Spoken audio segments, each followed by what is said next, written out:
Okay, let's jump right in. We're doing a deep dive today into a really potent chapter from the Bible, 2 Corinthians chapter 7. Yes, written by Paul. And it's dealing with some, well, pretty significant relational dynamics. Right. And what we want to explore is this fascinating idea within it.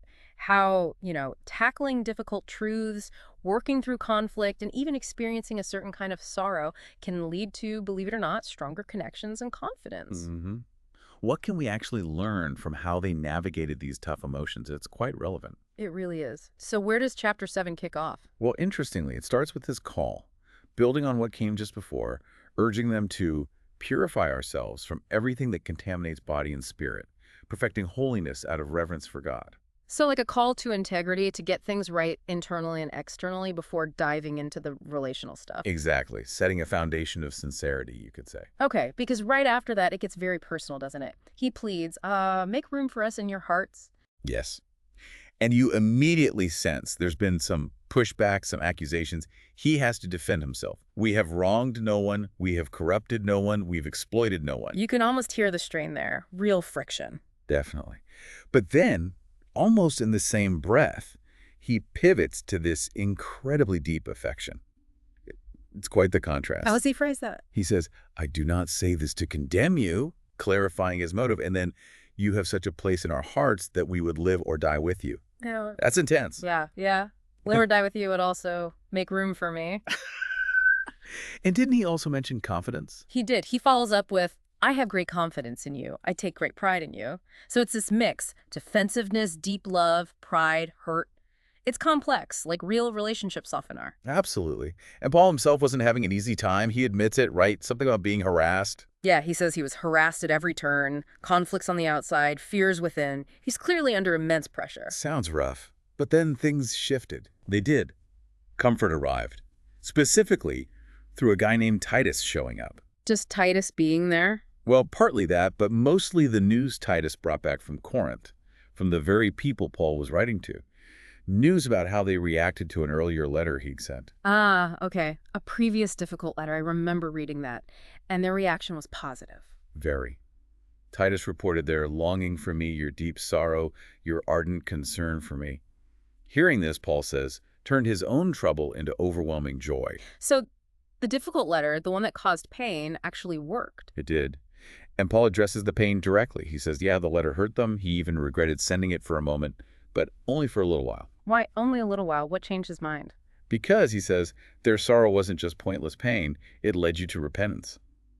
He clarifies they were made sorry as God intended, so ultimately they were not harmed. Okay, this feels like the absolute core of the chapter, the different kinds of sorrow. Exactly. Yeah. This is the key takeaway, I think. He draws this sharp line. Godly sorrow brings repentance that leads to salvation and leaves no regret, but worldly sorrow brings death. Let's unpack that a bit. Worldly sorrow. That's like feeling bad because you got caught, or just regretting the consequences hitting you. Sort of, yes. It might involve shame, self-pity, maybe despair, but it doesn't lead to fundamental change. It can even lead to worse outcomes, withdrawal, destruction. It's sorrow centered on self and consequence. Okay, but godly sorrow. Godly sorrow, as he describes it, seems to be pain felt from God's perspective, recognizing the wrong itself, not just the fallout. And crucially, it produces something positive, repentance, which means a change of mind, a change of direction. It's constructive. And he saw proof of this constructive sorrow in their actions. Yes, absolutely. He lists the evidence, the fruits of their godly sorrow. What earnestness, what eagerness to clear yourselves, what indignation, what alarm, what longing, what concern, what readiness to see justice done. Those sound like very active responses, not just feeling bad, but doing something about it. Eagerness to clear yourselves, like wanting to fix the relationship, prove they were trustworthy again. Precisely. And readiness to see justice done implies they were willing to correct whatever the specific issue was. It showed genuine change, not just words. Which, he then says, was the whole point of the tough letter in the first place. Right. He says he wrote not to cause pain or punish, but so that before God you could see for yourselves how devoted to us you are. Oh. The challenge revealed their underlying loyalty through their positive response. That's interesting. The trials showed them their own commitment. And seeing all this, especially through Titus's report, their positive actions, their obedience, how they received Titus with fear and trembling, probably meaning deep respect and a serious desire to make things right. It leads Paul to that final statement of restored trust. Exactly. He concludes, I am glad I can have complete confidence in you. The whole painful process, navigated through godly sorrow and repentance, actually rebuilt and perhaps even deepened the trust between them. It's quite a journey in one chapter, from a call to purity through tension and hard words to finding this renewed confidence built on, well, sorrow handled the right way. It really highlights that not all negative feelings are created equal or lead to the same place. So maybe the thought to leave with you, the listener, is this.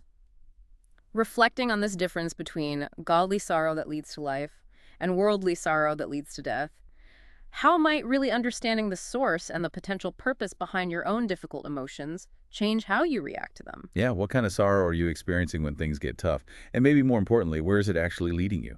Is it leading towards repair and life or somewhere else? Something to consider.